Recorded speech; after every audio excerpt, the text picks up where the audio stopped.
Hey everyone, welcome back. Today, I'm sharing the process of a figure painting I did last year. I thought this would be a great time to answer some of the most common questions I get across all platforms. From my go-to skin tone colors to why I prefer oil over acrylic. Let's dive in. What colors do you use for skin tones? I get asked this a lot, and honestly, skin tones are one of the trickiest things to get right in painting. The main colors I use are yellow ochre, cadmium red light, and titanium white. This gives me a warm, natural base to work with. But skin isn't just one color, it has a lot of subtle variations. For cooler areas, especially on the forehead where there's less flesh under the skin, I like to mix in a little turquoise light. It helps balance out the warmth and adds more dimension to the painting. For highlights, I often blend in Naples yellow. It's soft and creamy, keeping the highlights from looking too stark or chalky.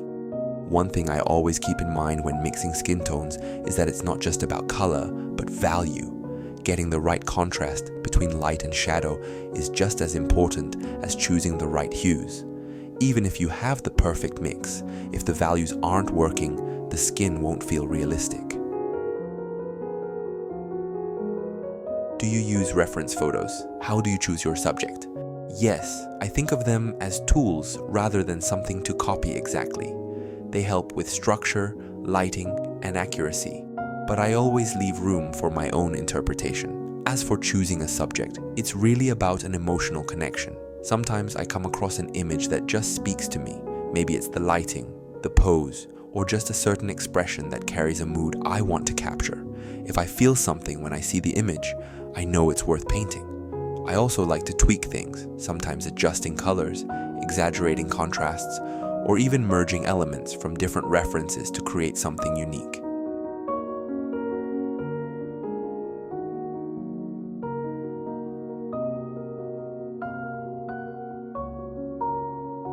What's the best way to start painting?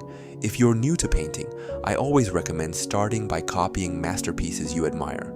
It might sound old school, but it's how artists have learned for centuries. When you copy a master painting, you're learning directly from the best. You get to see how they used color, handled brushwork, and built up their compositions. Personally, I still do this regularly. Every year, I pick a few masterworks to study. In 2023, I painted 2 portrait studies inspired by Renoir.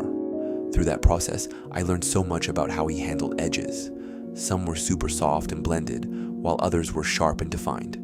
I also got a better understanding of how he layered skin tones to make them look alive. If you decide to try this, make sure to find the highest resolution image possible. Museums like the National Gallery of Art often have official digital archives, where you can download high-quality images. And the best part? Once you're done, you'll have a beautiful master copy to hang in your home.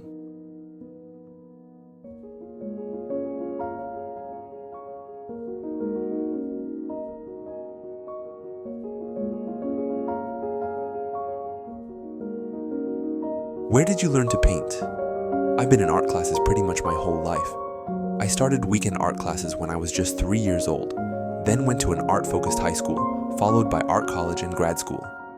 That kind of training gave me a strong foundation in academic painting techniques, but I've realized over time that there's a balance between technical skill and creative freedom.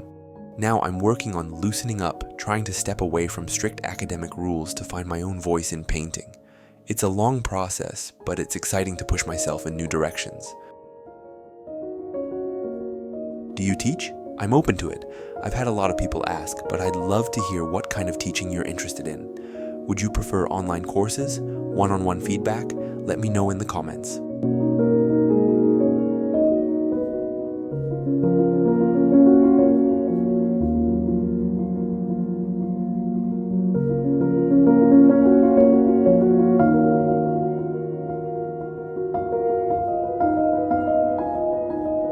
Why do you always tone your canvas?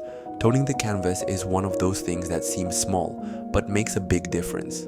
The main reason I do it is for value control. When you paint a dark color directly on a white canvas, it often looks way too dark compared to how it will actually appear in the finished painting. Having a toned background helps me judge values more accurately.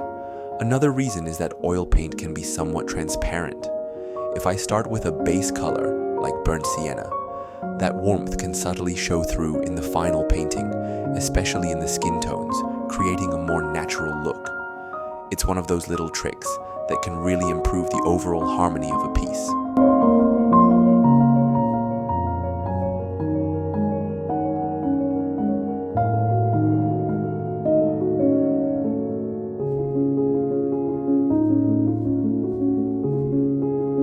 Why do you use oil paint instead of acrylic?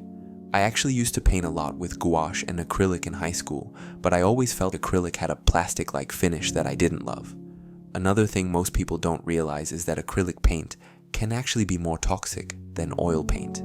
I used to think acrylic was super safe, but later found out that the solvents used to dissolve acrylic resins contain ammonia, which is a volatile chemical.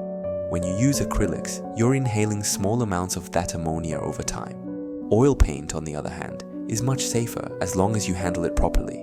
Don't eat it, don't get it all over your hands, and dispose of it correctly. Plus, the slow drying time of oil lets me blend and refine my work in ways that acrylic just can't.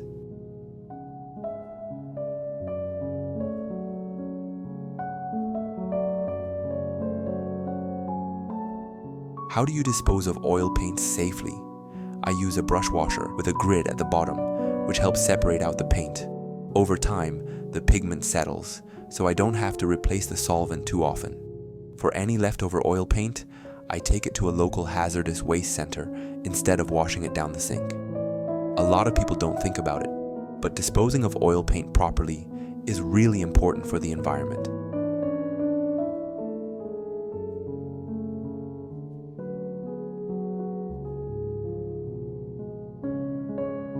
I also get comments like these, and honestly, I don't really mind them. If you're getting negative comments, it's just part of putting yourself out there. When it comes to constructive criticism, I take it with a grain of salt. In my experience, the people who truly know what they're doing don't usually give out free advice in random comment sections. If you want real valuable feedback, you typically have to seek out professionals and pay for mentorship. That being said, I do appreciate thoughtful comments from fellow artists and collectors. A good discussion can be really insightful, but at the end of the day, the only thing that matters is staying focused on my own growth as an artist.